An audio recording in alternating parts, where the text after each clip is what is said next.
On se contrefou des modalités pratiques de la campagne de vaccination, en fait. C'est une narration dans laquelle on vous emmène, vous empêchez de réfléchir réellement au fond. Au fond, c'est est-ce que ce vaccin est utile? Est-ce qu'il est risqué? Est-ce qu'il est prudent de le faire? Est-ce que la balance bénéfice-risque a été bien pesée? On cherche à vous emmener toujours dans une narration disruptive, essayer de vous couper l'herbe sous le pied pour toujours aller plus vite. On est toujours en retard, on serait toujours en retard, il faudrait se mettre en conformité. En fait, ça, c'est du délire. Est-ce que vous avez déjà pris une décision dans votre vie dans la précipitation et dans la peur, qui se soit révélée une bonne décision? Ah non. Donc en fait, vous devez prendre le temps de regarder. Les seules données que vous avez sur ce vaccin Pfizer-BioNTech pour le moment sont celles fournies par le laboratoire sur un essai de phase 3, même laboratoire qui a été condamné sur ces 10 dernières années à plus de 800 millions de dollars de condamnation pour données frauduleuses, pour falsification de données et publicité mensongère. Donc vous devez à tout le moins être prudent, c'est ce que vous dit Aristote, il vous dit soyez dans la phronésis, l'intelligence du courage, la prudence en fait, la sagesse contextuelle.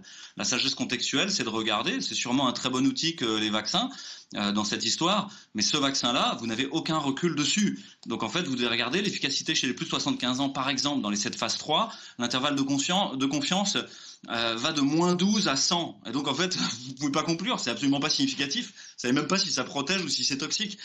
Donc vous en savez rien. De même sur les effets secondaires, dans les 5 premiers jours, le CDC a fait un rapport d'étape qui a montré qu'il y avait plus de 2,8% d'effets secondaires qui induisaient des arrêts de travail prolongés, une cessation de l'activité quotidienne normale pendant plus de 48 heures.